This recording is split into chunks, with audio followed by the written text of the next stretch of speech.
Mathieu Walter, donc pilote de la Clio. Donc voilà, et on a Thibaut Rincourt qui est mon copilote depuis les débuts qu'on a commencé ensemble, il y a maintenant 10 ans je crois. 2011. Donc voilà, en 2019, pour rappeler un petit peu, donc on a eu pas mal de problèmes de fiabilité sur le véhicule. Donc c'est vrai qu'on a déjà commencé la première manche avec un abandon suite à un problème électrique parce que l'auto ne voulait pas démarrer. Donc on va dire la saison était déjà un petit peu compliquée en termes de confiance même. Donc voilà, donc ça c'était la première manche.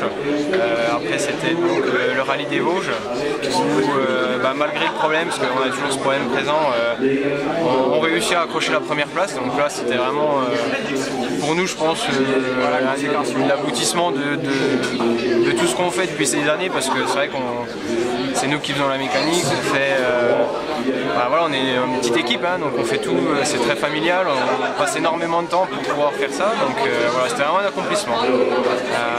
Donc voilà, donc après on a enchaîné par le Rouergue où on a eu d'autres problèmes aussi. Bon, ça voilà, c'était pareil, malheureusement les joies de la mécanique, il y a des fois ça se passe très bien et des fois ça s'enchaîne.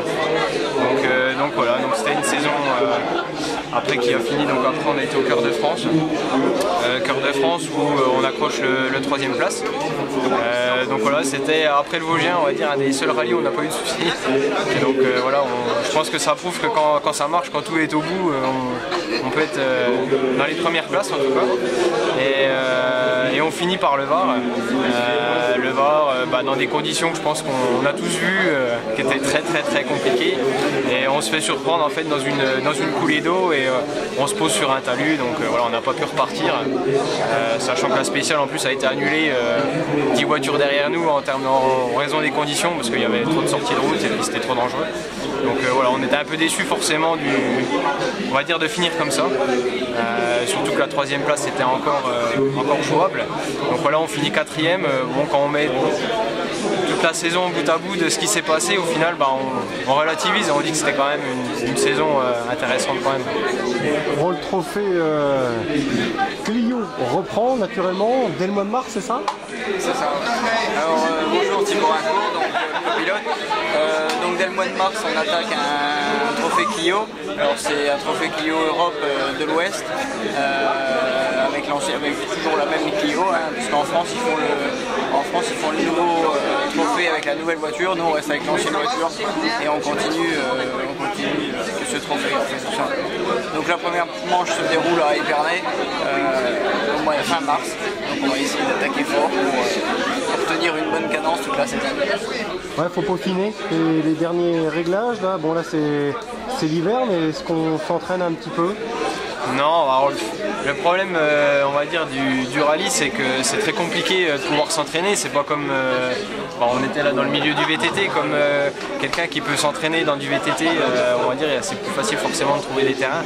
Donc non, c'est vrai que c'est un peu le souci, c'est qu'on n'a pas trop d'entraînement, que ce soit entre les manches et pendant l'intersaison, parce que c'est pas évident. Alors il y en a qui arrivent, mais après en termes de budget, voilà, on explose les budgets quoi. Donc, bon, justement, vous êtes soutenu par un grand moulin auto, c'est très important. C'est très important, le grand moulin auto nous soutient quasi toute la saison, 80% c'est moulin auto, donc on est vraiment reconnaissant envers eux. J'ai même l'occasion de copiloter Guy moi personnellement, donc voilà, c'est vraiment un partenariat dans les deux sens et c'est ça qu'on apprécie chez eux. Qu'est-ce qu'il faut bosser pour améliorer le pilotage ou appréhender les circuits? Ce qui nous manquait, je pense, pour vraiment être vraiment dans les premiers, dans les tout premiers, la régularité on l'a en fait. Ce qui nous manque, c'est toujours un petit peu de pointe de vitesse. Et puis la connaissance des terrains, parce que c'est vrai qu'on est à chaque fois tombé contre des pilotes comme Carminati, là, donc Boris qui a gagné cette année. Ça fait 10-15 ans qu'ils font les épreuves, voire plus même à mon avis. Donc c'est sûr que nous quand on arrive, voilà, malheureusement l'expérience joue. Alors après il y en a qui arrivent à être très vite tout de suite. C'est vrai que moi j'ai toujours besoin d'avoir un peu la connaissance du terrain pour pouvoir me lâcher, quoi. Et donc au-delà des aléas techniques, c'est vrai, vous êtes dépendant naturellement de la mécanique. C'est ingrat parfois le sport automobile, j'imagine que des fois il y a un sentiment de cruauté un peu. Ouais, bah, on a vu aussi Quentin Gilbert, un autre Vosgien qui est un peu dans le même cas cette année. Il a eu des grosses pointes de vitesse et il a eu quelques déboires en mécanique. Donc c'est toujours compliqué. On a fait un peu le même parcours, on va dire. Donc voilà. Après c'est les aléas du sport mécanique. Après Épernay, il se passera quoi? Et ben après c'est le rallye Injura, donc qui est à Oyonnax. Donc voilà, donc les deux premiers rallyes c'est déjà des rallyes qu'on connaît parce qu'on les a déjà fait les années antérieures. Donc on va dire qu'on part déjà avec des connaissances quand même des terrains. Voilà, il y aura que sur 5 épreuves, il n'y a que les deux manches en Suisse qu'on n'a jamais faites. Donc voilà, donc on découvrira. Après les 3 manches en France, on les a déjà fait minimum 2 fois. Donc je pense qu'on va être déjà plus confiant, quoi.